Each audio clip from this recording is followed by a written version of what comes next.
ಸಮಾಜ ಕಲ್ಯಾಣ ಇಲಾಖೆಯ ಸಚಿವರು, ಮೈಸೂರು ಜಿಲ್ಲಾ ಉಸ್ತುವಾರಿ ಸಚಿವರು ಆದಂಥ ಡಾಕ್ಟರ್ ಎಚ್ ಸಿ ಮಹದೇವಪ್ಪ ಅವರೇ,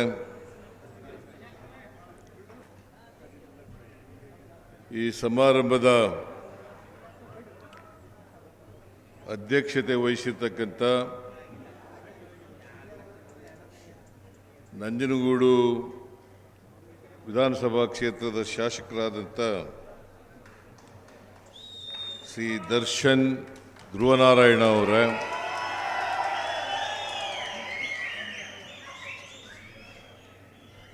ಶಾಸಕರುಗಳಾದಂಥ ಡಾಕ್ಟರ್ ತಿಮ್ಮಯ್ಯ ಅವರೇ, ಅನಿಲ್ ಚಿಕ್ಕಮಾದು ಅವರೇ,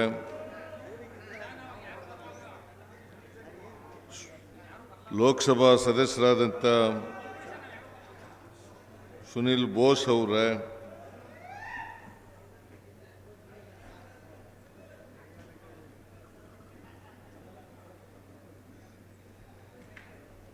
ಕಾವೇರಿ ಅಚ್ಚುಕಟ್ಟು ಅಭಿವೃದ್ಧಿ ಪ್ರಾಧಿಕಾರದ ಅಧ್ಯಕ್ಷರಾದಂಥ ಮರುಸ್ವಾಮಿ ಅವರೇ, ಡಾಕ್ಟರ್ ಯತೀಂದ್ರ ಅವರೇ,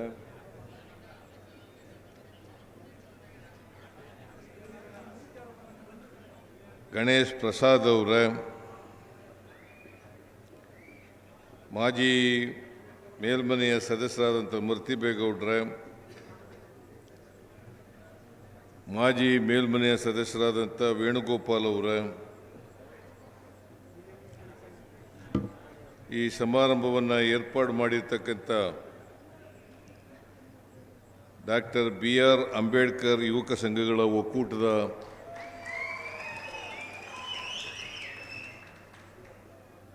ಎಲ್ಲ ಅಧ್ಯಕ್ಷರುಗಳೇ, ಸ್ನೇಹಿತರೆ, ಈ ಸಮಾರಂಭದಲ್ಲಿ ಆಗಮಿಸಿರ್ತಕ್ಕಂಥ ಎಲ್ಲ ಆತ್ಮೀಯ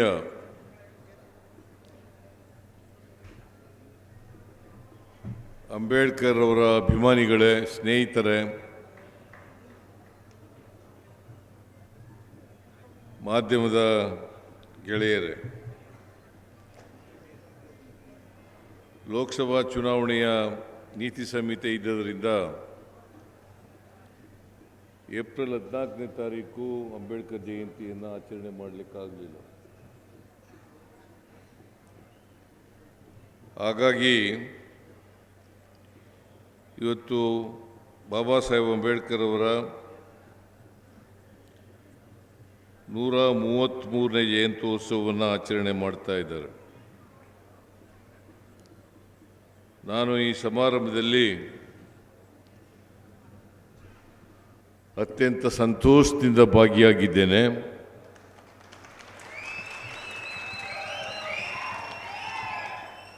ಮತ್ತು ಸಂತೋಷದಿಂದ ಉದ್ಘಾಟನೆಯನ್ನು ಮಾಡಿದ್ದೇನೆ. ನನಗೆ ದರ್ಶನ್ ಧ್ರುವನಾರಾಯಣ ಅವರು ನಂಜನಗೂಡು ತಾಲೂಕಿನಲ್ಲಿ ಬಾಬಾ ಸಾಹೇಬ್ ಅಂಬೇಡ್ಕರ್ ಅವರ ಜನ್ಮದಿನೋತ್ಸವವನ್ನು ಆಚರಣೆ ಮಾಡ್ತಾ ಇದ್ದೀವಿ, ನೀವು ಆ ಕಾರ್ಯಕ್ರಮಕ್ಕೆ ಬರಲೇಬೇಕು ಅಂತೇಳಿ ಮನವಿಯನ್ನು ಮಾಡಿದರು. ಹಾಗಾಗಿ ಇವತ್ತು ನಾನು ಈ ಸಮಾರಂಭದಲ್ಲಿ ಭಾಗವಹಿಸಿ ಉದ್ಘಾಟನೆಯನ್ನು ಕೂಡ ಮಾಡಿದ್ದೇನೆ.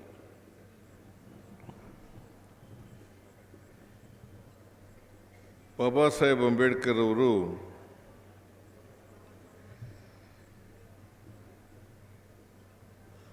ಈ ದೇಶಕ್ಕೆ ಒಂದು ಸಂವಿಧಾನ ಕೊಟ್ಟಿದ್ದಾರೆ. ಆ ಸಂವಿಧಾನದಲ್ಲಿ ನಮ್ಮ ಸಮಾಜವನ್ನು ಯಾವ ರೀತಿ ನಾವು ಕಟ್ಟಬೇಕು ಅಂತಕ್ಕನ್ನೋದ್ರ ಬಗ್ಗೆ ಹೇಳಿದ್ದಾರೆ.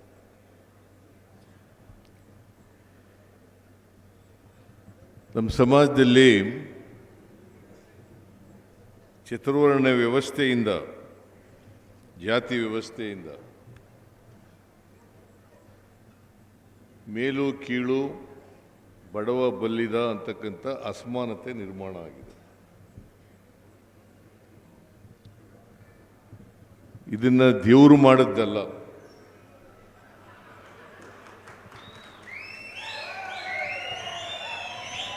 ನಾವೇ ಮಾಡ್ಕೊಂಡದ್ದು. ಕೆಲವರು ಸ್ವಾರ್ಥಕ್ಕೋಸ್ಕರ ಚತುರ್ವರ್ಣ ವ್ಯವಸ್ಥೆಯನ್ನು ಮಾಡಿ ಜಾತಿ ವ್ಯವಸ್ಥೆಯನ್ನು ಹುಟ್ಟಾಕಿ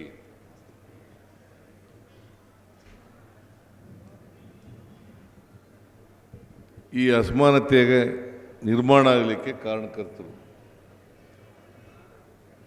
ನಾನು ಅವರನ್ನು ದೂಷಕ್ಕೆ ಹೋಗಲ್ಲ ಈಗ, ಯಾಕಂತಂದರೆ ಸಾವಿರಾರು ವರ್ಷಗಳ ಹಿಂದೆ ಆಗ್ಬಿಟ್ಟದೆ ಇದು. ಈಗ ಬಾಬಾ ಸಾಹೇಬ್ ಅಂಬೇಡ್ಕರ್ ಅವರು ನಾವು ಸ್ಮರಿಸ್ಕೊತಾ ಇದ್ದೀವಿ. ಅವರು ಇಡೀ ಬದುಕಿನುದ್ದಕ್ಕೂ ಕೂಡ ಯಾರಿಗೋಸ್ಕರ ಹೋರಾಟವನ್ನು ಮಾಡಿದ್ರು, ಮತ್ತು ನಮಗೆಲ್ಲ ಏನು ಹೇಳಿದ್ದಾರೆ ಆ ರೀತಿ ನಡ್ಕೊಳ್ತಕ್ಕಂಥ ಪ್ರಯತ್ನ ಮಾಡದೆ ಬಾಬಾ ಸಾಹೇಬ್ ಅಂಬೇಡ್ಕರ್ ಅವರಿಗೆ ಸಲ್ಲಿಸ್ತಕ್ಕಂಥ ಗೌರವ.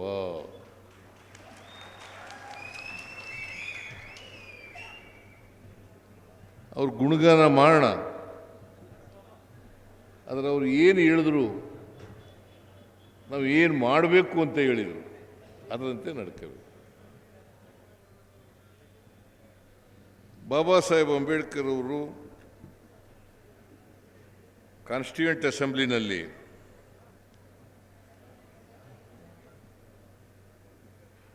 ಸಂವಿಧಾನ ರಚನಾ ಸಮಿತಿಯ ಅಧ್ಯಕ್ಷರಾಗಿ ಮಾಡ್ತಾರೆ. ಸಂವಿಧಾನ ರಚನಾ ಸಮಿತಿ ಅಧ್ಯಕ್ಷರಾಗಿ ಮಾಡ್ತಾರೆ. ಅವರು ಸಂವಿಧಾನ ರಚನಾ ಸಮಿತಿಯ ಅಧ್ಯಕ್ಷರಾಗಿ ಈ ಸಂವಿಧಾನವನ್ನು ಈ ದೇಶಕ್ಕೆ ಕೊಟ್ಟದ್ರಿಂದ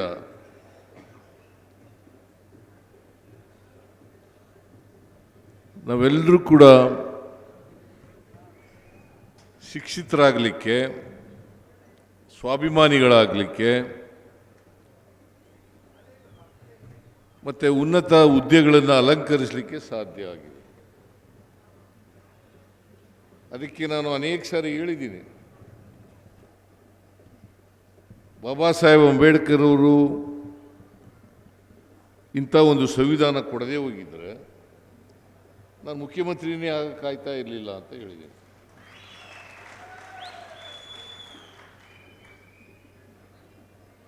ನರೇಂದ್ರ ಮೋದಿಯವರು ಪ್ರಧಾನಮಂತ್ರಿನೂ ಕೂಡ ಕಾಯ್ತಿರಲಿಲ್ಲ.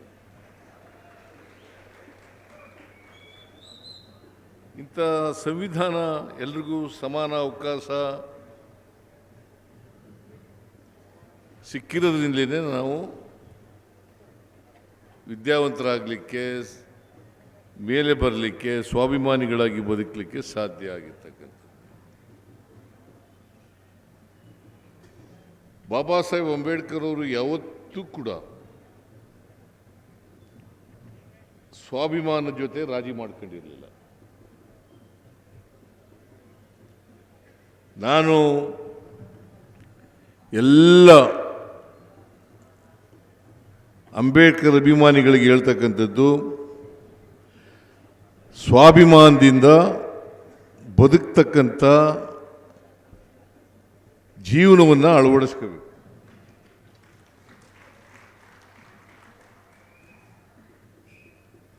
ಬಾಬಾ ಸಾಹೇಬ್ ಅಂಬೇಡ್ಕರ್ ಅವರು ಹೇಳಿದಂಥ ವಿಚಾರಗಳನ್ನು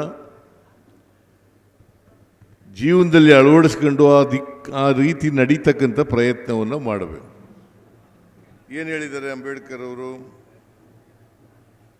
ನೀವು ವಿದ್ಯಾವಂತರಾಗಬೇಕಪ್ಪ ಎಲ್ಲರೂ, ಅದಕ್ಕೆ ಸಂವಿಧಾನದಲ್ಲಿ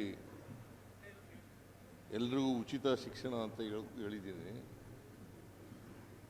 ಕಡ್ಡಾಯ ಶಿಕ್ಷಣ ಅಂತ ಹೇಳಿದ್ದೀನಿ, ವಿದ್ಯಾವಂತರಾಗಿ. ಯಾಕಂತಂದರೆ ನೂರಾರು ವರ್ಷಗಳ ಕಾಲ ಅಕ್ಷರ ಸಂಸ್ಕೃತಿಯಿಂದ ನಾವೆಲ್ಲ ವಂಚಿತರಾಗಿದ್ದು ಅಲ್ವಾ? ಮೇಲ್ಜಾತಿನಲ್ಲಿರ್ತಕ್ಕಂಥ ಹೆಣ್ಮಕ್ಳಿಗೂ ವಿದ್ಯೆ ಕಲಿತಕ್ಕಂಥ ಅವಕಾಶ ಇರಲಿಲ್ಲ. ನಮಗಂತೂ ಇರಲೇ ಇಲ್ಲ ಶೂದ್ರರಿಗೆ.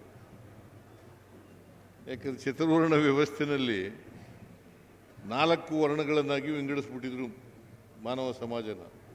ಬ್ರಾಹ್ಮಣರು, ಕ್ಷತ್ರಿಯರು, ವೈಶ್ಯರು, ಶೂದ್ರರು, ಆಮೇಲೆ ದಲಿತರು. ಮೇಲಿನ 3 ವರ್ಗದವರಿಗೆ ಶಿಕ್ಷಣ ಕಲಿತಕ್ಕಂಥ ಅವಕಾಶ ಇತ್ತು, ಅದು ಶೂದ್ರರಿಗಿರಲಿಲ್ಲ.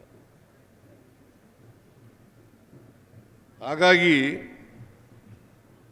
ನಾವೆಲ್ಲರೂ ಕೂಡ ಅಕ್ಷರ ಸಂಸ್ಕೃತಿಯಿಂದ ವಂಚಿತರಾಗಿದ್ದು. ಅಕ್ಷರ ಸಂಸ್ಕೃತಿಯಿಂದ ವಂಚಿತರಾದ್ದರಿಂದ ಅವಕಾಶಗಳಿಂದ ವಂಚಿತರಾಗಿದ್ದು. ಯಾರಿಗೆ ಅವಕಾಶಗಳು ಸಿಕ್ಕದೋ ಅವರು ಮೇಲಕ್ಕೆ ಬಂದರು, ಯಾರಿಗೆ ಅವಕಾಶಗಳು ಸಿಕ್ಕಲಿಲ್ಲ ಅವ್ರು ಮೇಲಕ್ಕೆ ಬರಲಿಲ್ಲ, ಮುಂಚೂಣಿಗೆ ಬರಲಿಲ್ಲ ಅಲ್ವಾ? ಅವಕಾಶ ಸಿಕ್ಕದವರೆಲ್ಲ ಮುಂಚೂಣಿಗೆ ಬಂದರು, ಅವಕಾಶ ಸಿಕ್ಕದೇದವರೆಲ್ಲ ಹಿಂದೆ ಉಳ್ಕೊಬಿಟ್ರು. ಅದಕ್ಕೆ ಬಾಬಾ ಸಾಹೇಬ್ ಅಂಬೇಡ್ಕರ್ ಅವರು ಒಂದು ಎಚ್ಚರಿಕೆಯ ಮಾತನ್ನು ಹೇಳಿದ್ದಾರೆ. 1949 ನವೆಂಬರ್ 26ನೇ ತಾರೀಕು ಸಂವಿಧಾನ ಅಂಗೀಕಾರ ಆಯಿತು. 1949 ನವೆಂಬರ್ 26ನೇ ತಾರೀಕು ಕಾನ್ಸ್ಟಿಟ್ಯೂಯೆಂಟ್ ಅಸೆಂಬ್ಲಿನಲ್ಲಿ ಅಂಗೀಕಾರ ಆಯಿತು. 1949 ನವೆಂಬರ್ 25ನೇ ತಾರೀಕು ಕಾನ್ಸ್ಟಿಟ್ಯೂಯೆಂಟ್ ಅಸೆಂಬ್ಲಿನಲ್ಲಿ ಒಂದು ಭಾಷಣ ಮಾಡಿದ್ದಾರೆ. ಎಷ್ಟು ಜನ ಓದಿದ್ದೀರೋ ಇಲ್ಲವೋ ಗೊತ್ತಿಲ್ಲ ನನಗೆ. ಓದಿಲ್ಲ ಅಲ್ಲ? ಕಾನ್ಸ್ಟಿಟ್ಯೂಯೆಂಟ್ ಅಸೆಂಬ್ಲಿನಲ್ಲಿ ಒಂದು ಐತಿಹಾಸಿಕವಾದಂಥ ಭಾಷಣ ಮಾಡಿದ್ದಾರೆ. ಆ ಭಾಷಣ ಮಾಡ್ತಾ ಯಾರು ಸಂವಿಧಾನವನ್ನು ಜಾರಿ ಮಾಡ್ತಕ್ಕಂಥ ಸ್ಥಾನದಲ್ಲಿ ಇರ್ತಾರಲ್ಲ ಅವ್ರಿಗೆಲ್ಲರಿಗೂ ಎಚ್ಚರಿಕೆ ಮಾತುಗಳನ್ನು ಹೇಳಿದ್ದಾರೆ. ಏನಂತ ಹೇಳಿದ್ದಾರೆ ಅಂತಂದರೆ, ಕಾನ್ಸ್ಟಿಟ್ಯೂಯೆಂಟ್ ಅಸೆಂಬ್ಲಿನಲ್ಲಿ ಮಾಡಿರ್ತಕ್ಕಂಥ ಭಾಷಣ, ಅದಕ್ಕೆ ನಾನು ಎಲ್ಲರೂ ಓದಲಿ ಅಂತೇಳಿ ಇಂಗ್ಲೀಷ್ನಲ್ಲಿದ್ದಂಥ ಭಾಷಣಗಳನ್ನೆಲ್ಲ ಡಿಬೇಟ್ನೆಲ್ಲ ಕನ್ನಡಕ್ಕೆ ತರ್ಜುಮೆ ಮಾಡಿಸಿದ್ದೀನಿ. ಓದಿದ್ದೀರಾ? 10 ಸಂಪುಟಗಳಲ್ಲಿದ್ದಾವೆ ಕನ್ನಡದಲ್ಲಿ, 10 ಸಂಪುಟಗಳಲ್ಲಿದ್ದಾವೆ. ಓದಬೇಕು. ಆ ಡಿಬೇಟ್ಗಳನ್ನೆಲ್ಲ ಓದಿದರೆ ನಿಮಗೆ ಇನ್ನೂ ಹೆಚ್ಚು ಉಪಯೋಗ ಆಗ್ತದೆ. ಅದಕ್ಕೆ ನಾನು ಎಲ್ಲರೂ ಓದಲಿ ಅಂತೇಳಿ ಇಂಗ್ಲೀಷ್ನಲ್ಲಿದ್ದಂಥ ಭಾಷಣಗಳನ್ನೆಲ್ಲ ಡಿಬೇಟ್ನೆಲ್ಲ ಕನ್ನಡಕ್ಕೆ ತರ್ಜುಮೆ ಮಾಡಿಸಿದ್ದೀನಿ. ಓದಿದ್ದೀರಾ? 10 ಸಂಪುಟಗಳಲ್ಲಿದ್ದಾವೆ ಕನ್ನಡದಲ್ಲಿ, 10 ಸಂಪುಟಗಳಲ್ಲಿದ್ದಾವೆ. ಓದಬೇಕು. ಆ ಡಿಬೇಟ್ಗಳನ್ನೆಲ್ಲ ಓದಿದರೆ ನಿಮಗೆ ಇನ್ನೂ ಹೆಚ್ಚು ಉಪಯೋಗ ಆಗ್ತದೆ. ಅವರು ಭಾಷಣ ಅಲ್ಲಿ ಉಲ್ಲೇಖ ಮಾಡಿದ್ದಾರೆ. ಏನಂತ ಹೇಳ್ತಾರೆ ಅಂದರೆ, ಜನವರಿ 26, 1950 ಅವತ್ತು ಸಂವಿಧಾನ ಜಾರಿ ಆಗ್ತದೆ ಅಲ್ವಾ? ಸಂವಿಧಾನ ಜಾರಿ ಆಗ್ತದೆ. ಆ ಜಾರಿಯಾದ ದಿನ ವೈರುಧ್ಯತೆ ಇರ್ತಕ್ಕಂಥ ಸಮಾಜಕ್ಕೆ ನಾವೆಲ್ಲ ಕಾಲಿಡ್ತಾ ಇದ್ದೀವಿ. ವೈರುಧ್ಯತೆ ಇರ್ತಕ್ಕಂಥ ಸಮಾಜಕ್ಕೆ ಕಾಲಿಡ್ತಾ ಇದ್ದೀವಿ. ಸಾಮಾಜಿಕ ಅಸಮಾನತೆ ಇದೆ, ಆರ್ಥಿಕ ಅಸಮಾನತೆ ಇದೆ, ರಾಜಕೀಯ ಅಸಮಾನತೆ ಇದೆ, ಅಂಥ ಸಮಾಜಕ್ಕೆ ಕಾಲಿಡ್ತಾ ಇದ್ದೀವಿ. ನಾವು ರಾಜಕೀಯ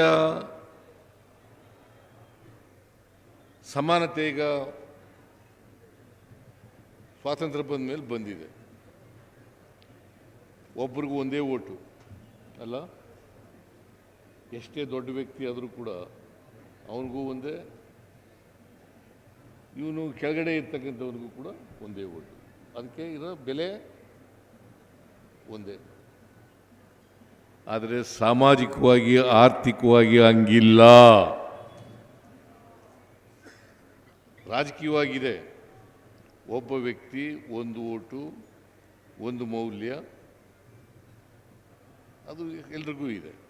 ಪ್ರೆಸಿಡೆಂಟ್ ಆದರೂ ಅಷ್ಟೇ, 4th ಕ್ಲಾಸ್ ಎಂಪ್ಲಾಯ್ ಆದರೂ ಅಷ್ಟೇ, ಅಥವಾ ಅನಕ್ಷರಸ್ಥ ಯಾವುದೇ ಸಮಾಜಕ್ಕೆ ಸೇರಿದರೂ ಕೂಡ ಅಷ್ಟೇ.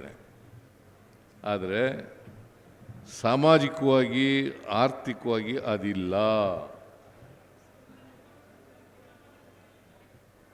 ನಾವು ಬರೀ ರಾಜಕೀಯ ಸ್ವಾತಂತ್ರ್ಯ ಸಿಕ್ಕಿದ್ರೆ ಸಾಲದು, ಆರ್ಥಿಕವಾಗಿ ಸಾಮಾಜಿಕವಾಗಿ ಕೂಡ ಸಮಾನತೆ ಬರಬೇಕು. ಆಗ ಮಾತ್ರ ಈ ದೇಶಕ್ಕೆ ಸ್ವಾತಂತ್ರ್ಯ ಬಂದದಕ್ಕೆ ಸಾರ್ಥಕ ಆಗ್ತದೆ. ಯಾರು ಹೇಳಿರೋದು ಇದನ್ನು? ಬಾಬಾ ಸಾಹೇಬ್ ಅಂಬೇಡ್ಕರ್. ನಾನು ಹೇಳೋದಲ್ಲ, ಬಾಬಾ ಸಾಹೇಬ್ ಅಂಬೇಡ್ಕರ್. ಅದಕ್ಕೋಸ್ಕರ ನಾವು ಯಾರು ಆರ್ಥಿಕವಾಗಿ ಸಾಮಾಜಿಕವಾಗಿ ದುರ್ಬಲರಾಗಿದ್ದಾರೆ ಅಲ್ಲಿ ಅವರಿಗೆ ಶಕ್ತಿಯನ್ನು ತುಂಬತಕ್ಕಂಥ ಕೆಲಸ ಮಾಡದೆ ಹೋದರೆ ಸಮಾನತೆ ಕನಸಿನ ಗಂಟು.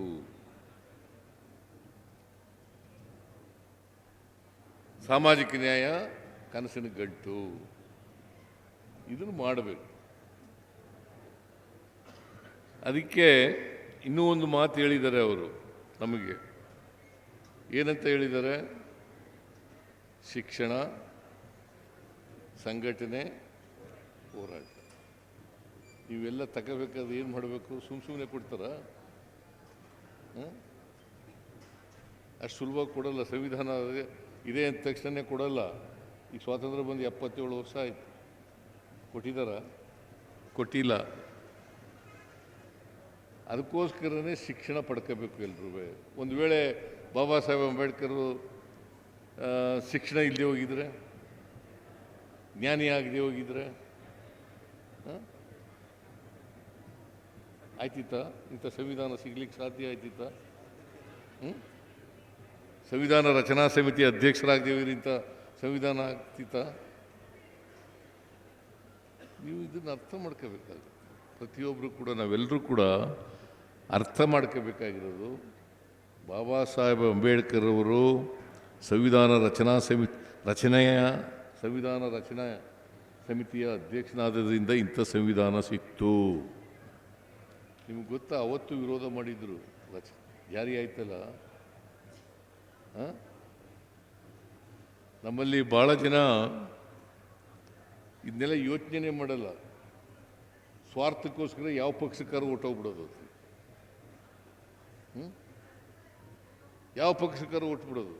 BJPಗಾರು ಹೋಗು, ಕಾಂಗ್ರೆಸ್ಗಾರು ಹೋಗು, ಜನತಾದಳಕ್ಕಾರು ಹೋಗು, ಇನ್ಯಾವ್ಲಿಗಾರು ಹೋಗು.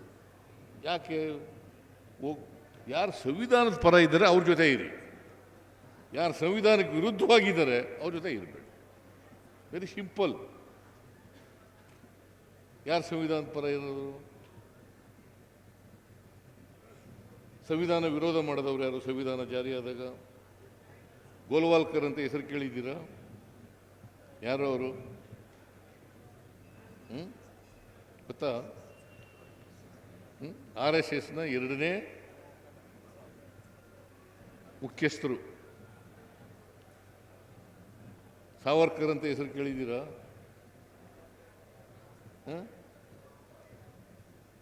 ಅವರಿಬ್ರು ಏನು ಹೇಳಿದ್ರು ಅಂತ ಗೊತ್ತಾ ನಿಮಗೆ? ನೋಡಿ, ಇದೇ ಬಂದಿರೋದು ನಮಗೆ ತಾಪತ್ರಯ, ತಿಳ್ಕೊಳ್ಳೋಕ್ಕೆ ಹೋಗಲ್ಲ. ಅದಕ್ಕೆ ಬಾಬಾ ಸಾಹೇಬ್ ಅಂಬೇಡ್ಕರ್ ಅವ್ರು ಏನು ಹೇಳಿದ್ರು ಅಂದರೆ, ಯಾರಿಗೆ ಇತಿಹಾಸ ಗೊತ್ತಿಲ್ವೋ ಅವ್ರು ಯಾರು ಕೂಡ ಭವಿಷ್ಯ ರೂಪಿಸ್ಕೊಳ್ಳಿಕ್ಕೆ ಸಾಧ್ಯ ಇಲ್ಲ. ನಾನು ಹೇಳಿದ್ದಲ್ಲ, ಬಾಬಾ ಸಾಹೇಬ್ ಅಂಬೇಡ್ಕರ್ ಅವರು ಹೇಳಿದ್ದು. ಯಾರಿಗೆ ಇತಿಹಾಸ ಗೊತ್ತಿಲ್ಲ, ಈ ದೇಶದ ಇತಿಹಾಸ, ನಮ್ಮ ಇತಿಹಾಸ ಯಾರಿಗೆ ಗೊತ್ತಿಲ್ಲ, ಅವ್ರು ಯಾರು ಕೂಡ ಭವಿಷ್ಯ ರೂಪಿಸ್ಕೊಳ್ಳಿಕ್ಕೆ ಸಾಧ್ಯ ಆಗಲ್ಲ.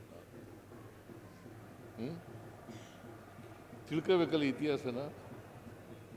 ಇತಿಹಾಸ ಗೊತ್ತಾಗದೆ ಹೋದರೆ ಸುಮ್ಮನೆ ಬಾಬಾ ಸಾಹೇಬ್ ಅಂಬೇಡ್ಕರ್ ಜಯಂತಿ ಮಾಡ್ತೀವಿ ಅಂತ ಮಾಡೋದ? ಅವ್ರು ಮಾಡ್ತಾವ್ರೆ, ಅದಕ್ಕೆ ನಾವು ಮಾಡೋಣ.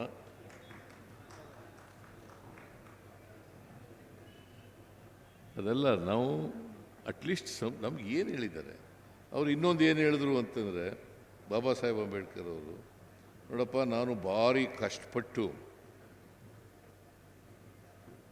ಈ ಸಾಮಾಜಿಕ ನ್ಯಾಯದ ರಥ ಎಳ್ಕೊ ಬಂದಿದ್ದೀನಿ ಇಲ್ಲಿವರೆಗೆ. ದಯಮಾಡಿ ನಿಮ್ಮ ಕೈಲಾದರೆ ಮುಂದಕ್ಕೆ ಎಳೀರಿ, ಹಿಂದಕ್ಕೆ ಮಾತ್ರ ತಳ್ಳಬೇಡಿ. ಸಾಮಾಜಿಕ ನ್ಯಾಯದ ರಥ ಇಲ್ಲಿವರೆಗೆ ಎಳ್ಕೊ ಬಂದಿದ್ದೀನಿ ನಾನು. ನಿಮಗೆ ಸಾಧ್ಯವಾದರೆ ಮುಂದಕ್ಕೆ ಎಳೀರಿ, ಹಿಂದಕ್ಕೆ ಮಾತ್ರ ತಳ್ಳಬೇಡಿ. ಅಲ್ಲೇ ಬಿಟ್ಟುಬಿಡಿ ಅಂತ ಯಾರು ಪುಣ್ಯಾತ್ಮರು ಬಂದು ಎಳೀತಾರೆ ಅಲ್ವಾ? ಅದೇಲ್ಲ ಮಾಡಬೇಕಾಗಿರೋದು ಈಗ ನಾವು. ಅದಕ್ಕೆ ನಾನು ಅಧಿಕಾರಕ್ಕೆ ಬಂದ ತಕ್ಷಣವೇ 2013ನೇ ಇಸ್ವಿನಲ್ಲಿ ಮುಖ್ಯಮಂತ್ರಿ ಆದ ವರ್ಷ. ಈಗ ನಿಮ್ಮ ಜನಸಂಖ್ಯೆ ಎಷ್ಟಿದೆ ಗೊತ್ತಾ?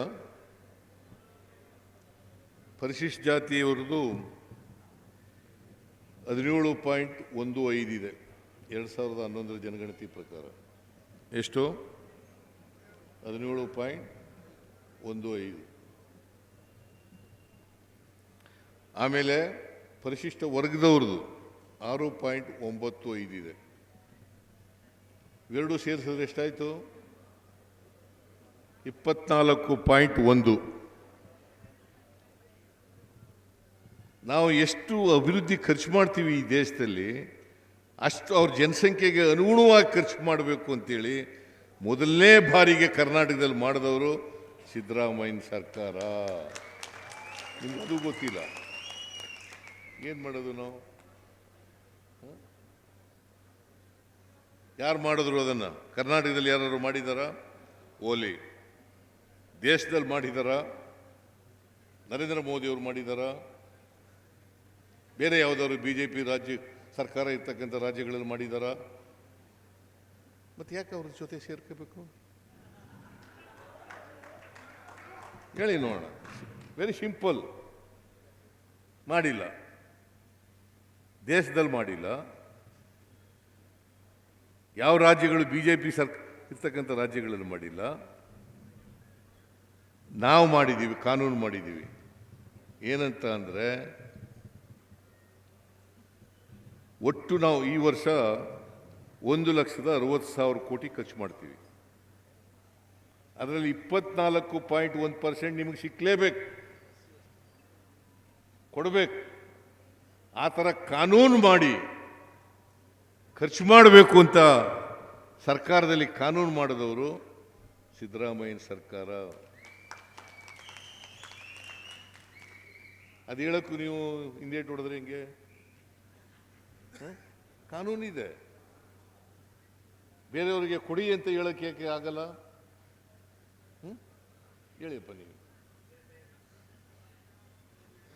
ಮತ್ತು ಸುಮ್ಮನೆ ಅಂಬೇಡ್ಕರ್ ಜಯಂತಿ ಮಾಡೋದು, ಅಂಬೇಡ್ಕರ್ ಅವ್ರನ್ನ ಹೊಗಳೋದು ಹೋಗದ?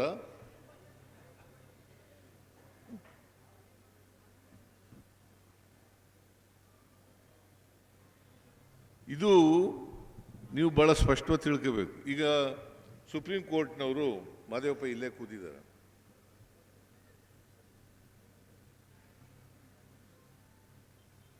Reservation in promotion for the schedule caste schedule tribes ಹೊಡೆದಾಕ್ಬಿಟ್ರು. ಸುಪ್ರೀಂ ಕೋರ್ಟ್ನಲ್ಲಿ ಡಿಸಿಷನ್ ಆಗ್ಬಿಟ್ರು,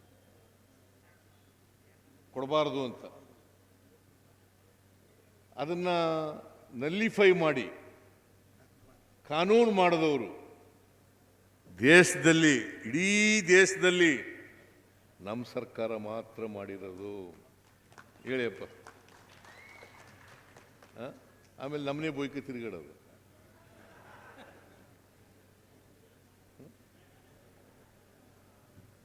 ಇಡೀ ದೇಶದಲ್ಲಿ ಎಲ್ಲೂ ಮಾಡಿಲ್ಲ, ನಮ್ಮ ರಾಜ್ಯದಲ್ಲಿ ಮಾತ್ರ ಜಾರಿನಲ್ಲಿರೋದು.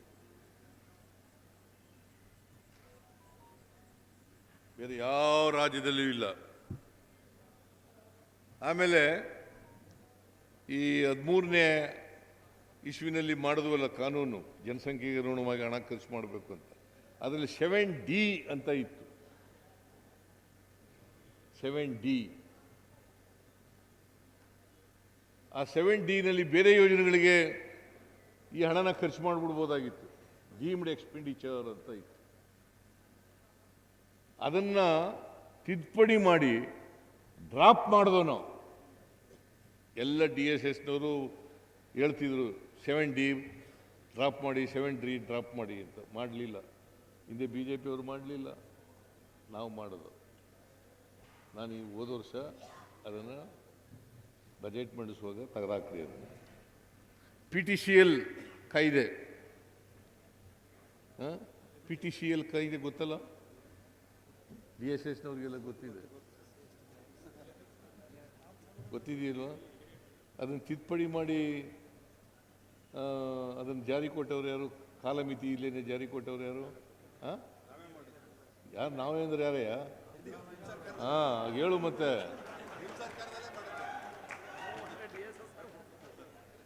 DSSನವ್ರು ಹೇಳಿದ್ರು ನಾನು ಮಾಡಿದೆ. ಅವ್ರು ಯಾಕೆ ಮಾಡಲಿಲ್ಲ? ಬೇರೆಯವ್ರು ಯಾಕೆ ಮಾಡಲಿಲ್ಲ?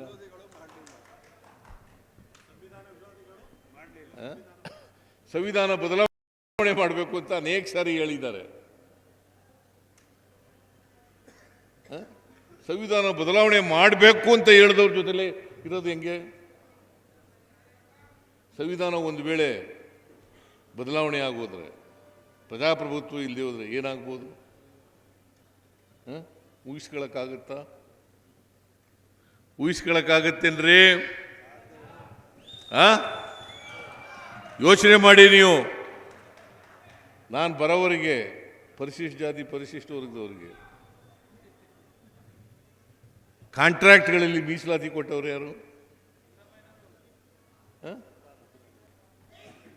ಬಾಬಾ ಅಧಿಕಾರ ಸಿಕ್ಕಿದಾಗ ಬಾಬಾ ಸಾಹೇಬ್ ಅಂಬೇಡ್ಕರ್ ಅವರು ಏನು ಹೇಳ್ತಾರೆ, ಆ ರೀತಿ ಸರ್ಕಾರವನ್ನು ನಡೆಸಿದಾಗ ಮಾತ್ರ ಬಾಬಾ ಸಾಹೇಬ್ ಅಂಬೇಡ್ಕರ್ ಅವರಿಗೆ ಗೌರವ ಸಲ್ಲಿಸೋದಕ್ಕೆ ಸಾರ್ಥಕ ಅಲ್ವಾ?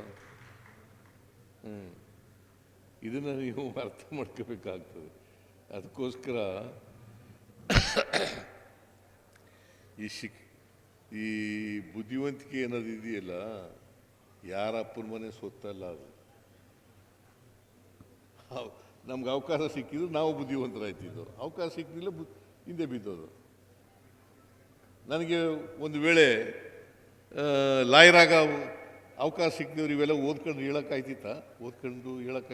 ಸಂವಿಧಾನ ಅರ್ಥ ಮಾಡ್ಕೊಂಡು ಹೇಳೋಕ್ಕಾಯ್ತಿತ್ತ? ಅವಕಾಶ ಸಿಕ್ಕೋದ್ರಿಂದ ವಿದ್ಯಾವಂತ ಲಾಯರ್ ಆದೆ, ರಾಜಕಾರಣಕ್ಕೆ ಬಂದೆ, ಮುಖ್ಯಮಂತ್ರಿನೂ ಆದೆ. ಒಂದು ವೇಳೆ ಅವಿದ್ಯಾವಂತನಾಗಿದ್ದರೆ, ಅವಕಾಶನ ಸಿಕ್ಕದೆ ಹೋಗಿದ್ರೆ ಇವೆಲ್ಲ ಹೇಳೋಕ್ಕಾಯ್ತಿತ್ತ? ಸೊ ಇದನ್ನು ನಾವು ತಿಳ್ಕೋಬೇಕಾಗತ್ತೆ. ಯಾರಿಗೆ ಅವಕಾಶ ಸಿಗ್ತದೆ ಅವ್ರ ಮೇಲೆ ಬರ್ತಾರೆ, ಯಾರು ಅವಕಾಶ ಸಿಕ್ಕಲ್ಲ ಅವ್ರು ಹಿಂದೆ ಉಳಿತಾರೆ. ಜಾತಿ ವ್ಯವಸ್ಥೆಯಿಂದ ಅವಕಾಶಗಳು ವಂಚಿತರಾಗಿದ್ದೀವಿ. ಅದಕ್ಕೆ ಪ್ರತಿಯೊಬ್ಬರು ಕೂಡ ಮನುಷ್ಯರಾಗಲಿಕ್ಕೆ ಪ್ರಯತ್ನ ಮಾಡಬೇಕು. ವಿದ್ಯಾವಂತರಾಗಬೇಕು, ಮನುಷ್ಯರಾಗಬೇಕು, ಸ್ವಾಭಿಮಾನಿಗಳಾಗಬೇಕು. ವಿದ್ಯಾವಂತರಾಗಬೇಕು, ಸ್ವಾಭಿಮಾನಿಗಳಾಗಬೇಕು, ಆಮೇಲೆ ಮನುಷ್ಯರಾಗಿ ಬದುಕಬೇಕು. ಎಲ್ಲರನ್ನೂ ಪ್ರೀತಿಸ್ತಕ್ಕಂಥ ಇದನ್ನು ಕಲ್ತ್ಕೋಬೇಕು. ಎಲ್ಲರನ್ನೂ ಪ್ರೀತಿಸಬೇಕು. ಆಗ ಮಾತ್ರ ಸಮಾನತೆ ಬರಲಿಕ್ಕೆ ಸಾಧ್ಯ ಆಗ್ತದೆ. ನಾನು ಭಾಳ ಮಾತಾಡೋಕ್ಕೆ ಹೋಗಲ್ಲ, ಯಾಕಂದರೆ ಬಾಬಾ ಸಾಹೇಬ್ ಅಂಬೇಡ್ಕರ್ ಬಗ್ಗೆ ಮಾತಾಡೋಕ್ಕೆ ಹೋದರೆ ಗಂಟೆಗಟ್ಟಲೆ ಮಾತಾಡಬೇಕಾಗುತ್ತೆ. ಸಮಯ ಆಗ್ಬಿಟ್ಟದೆ. ಇಷ್ಟೇ ತಿಳ್ಕೊಳ್ಳಿ, ಅಂಬೇಡ್ಕರ್ ಏನು ಹೇಳ್ತಾರೆ ಹಂಗೆ ನಡೆಯೋಕ್ಕೆ ಪ್ರಯತ್ನ ಮಾಡೋಣ ಅಷ್ಟೇ. ಅದೇ ನಾವು ಅಂಬೇಡ್ಕರ್ಗೆ ಸಲ್ಲಿಸ್ತಕ್ಕಂಥ ಗೌರವ. ಅವ್ರು ಹೇಳಿದ ರೀತಿಯಲ್ಲಿ ಈಗ ಸಂವಿಧಾನ ಯಾಕೆ ನಾವು ಓದಿಸ್ತಾ ಇದ್ದೀವಿ ಅಂತಂದರೆ, ಪ್ರತಿಯೊಂದು ಮಕ್ಕಳಿಂದ ಕೂಡ ಗೊತ್ತಾಗ್ಲಿ ಸಂವಿಧಾನ ಅಂತ. ಭಾಳ ಜನಕ್ಕೆ ಸಂವಿಧಾನ ಗೊತ್ತಿಲ್ಲ. ಸಂವಿಧಾನ ಬದಲಾವಣೆ ಮಾಡ್ತೀವಿ ಅಂತ ಅದಕ್ಕೂ ಜೈ ಅನ್ನೋದು, ಪ್ರಜಾಪ್ರಭುತ್ವ ಬದಲಾವಣೆ ಮಾಡ್ತೀವಿ ಅದಕ್ಕೂ ಜೈ ಅಂತ ಹೇಳೋದು. ಸಂವಿಧಾನ ಓದ್ಕೋಬೇಕಲ್ರಿ.